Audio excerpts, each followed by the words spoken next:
அஸ்ஸலாமு அலைக்கும். இன்னைக்கு ராபியா குக்கிங்கில் என்ன செய்யப்படுறோம் அப்படின்னு பார்த்தீங்கன்னா, மாசி சம்பல், பச்சை மாசி சம்பல் தாங்க செய்யப்படுறேன். இது வந்து ரொம்ப பழைய இது சமையல். இதுதான் மாசி. நான் இன்றைக்கி தான் எங்கள் அப்பா வாங்கிட்டு வந்தாங்க இன்றைக்கி. சரி மாசி வைக்கலான்னு சொல்லிட்டு அப்படின்ட்டு வீடியோவும் போட்டுடலான்னு சொல்லிட்டு நான் வந்து வீடியோ போடுறதுக்காண்டி எடுத்துருக்கேன். இது வந்து பாருங்க, இந்த மாதிரி தான் இருக்கும். இந்த மாசி வந்து இதை விட சிவப்பாக இருக்கும். அதாவது பளிங்கு கல் மாதிரி இருக்கும். அது வந்து இந்த மாதிரி தான் இருக்குது பார்த்தீங்களா, இந்த மாதிரி இருக்கும் மாசி வந்து. இதுவும் நல்லா இருக்குது மாசி வந்து. இப்போ இதை நான் வந்து என்ன செய்யப்படுறேன் அப்படின்னு பார்த்தீங்கன்னா, நல்லா உடச்சிட்டு இது வந்து நல்லா வெயிலில் காய வச்சு இதோடய காஞ்ச மிளகா சேர்த்து, காஞ்ச மிளகா வந்து வறுத்துட்டு இதோடு சேர்த்து பொடி பண்ணி வச்சுக்கிடுவாங்க. நான் வந்து என்ன செய்யப்படுறேன், இது வந்து வெயில் அவ்வளோவா இல்லை, அதனால் நான் காய வைக்கல. அப்படியே உடச்சிட்டு இதை வறுத்து இதோடய காஞ்ச மிளகாவும் சேர்த்து பொடி பண்ணி வைக்க போகிறேன்.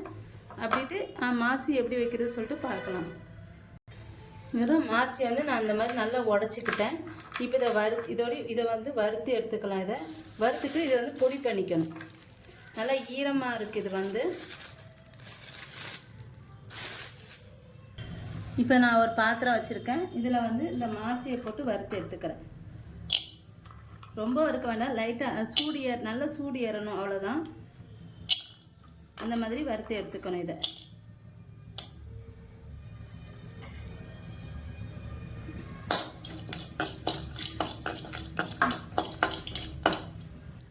இப்போ இதை வறுத்துட்டு இருக்கும்போதேட்டு இதில் வந்து ஒரு 4-5 காஞ்ச மிளகா வந்து நான் வந்து சேர்த்துக்கிறேன். சேர்த்துட்டு அதையும் சேர்த்து வறுத்துக்கணும். அவ்வளோதாங்க, இது வறுத்தது போதும். இப்போ இதை வந்து எடுத்து ஆற வச்சு இதை வந்து பொடி பண்ணிக்கலாம். இதை வந்து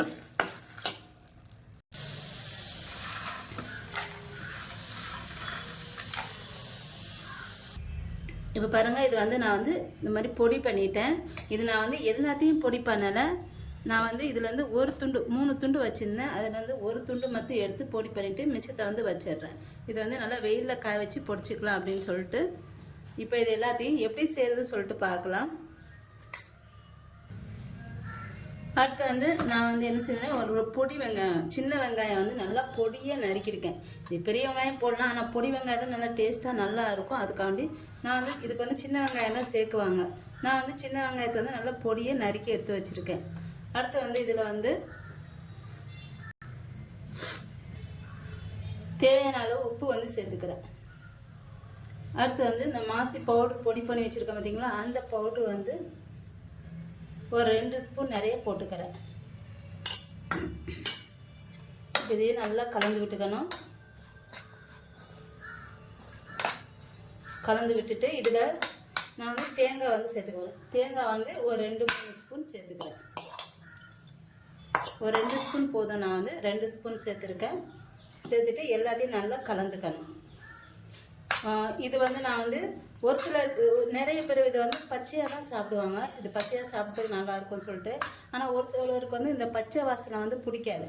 அதனால் என்ன செய்வாங்க, ஒரு 2 ஸ்பூன் தேங்காய் எண்ணெய் ஊற்றி ஒரு நிமிஷம் இல்லை 2 நிமிஷம் இதை வந்து கிளறி நல்லா அடுப்பில் வச்சு சூட் பண்ணிவிட்டு அதுக்கப்புறம் எடுத்து சாப்பிடுவாங்க. ரொம்பவே நல்லாயிருக்கும்.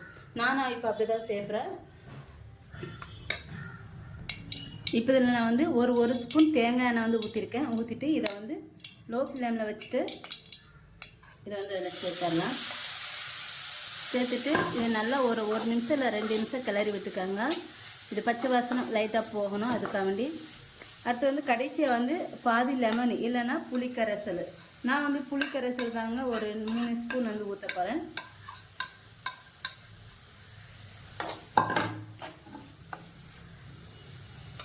இப்போ இதில் நான் வந்து ஒரு 2 ஸ்பூன் புளிக்கரைசல் வந்து ஊற்றிக்கிறேன். லெமன் இருந்துச்சுன்னா ஒரு பாதி லெமன் புழிஞ்சிக்கோங்க, அவ்வளோதான்.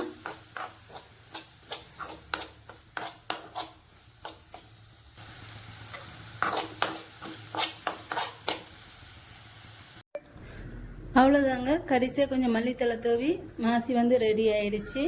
இது வந்து சூப்பராக இருக்கும். எல்லாத்துக்குமே, சாம்பார் சாதத்துக்கு எல்லாத்துக்குமே ரொம்ப நல்லாயிருக்கும். கண்டிப்பாக நீங்களும் ட்ரை பண்ணி பார்த்துட்டு எப்படி இருக்குன்னு சொல்லுங்கள்.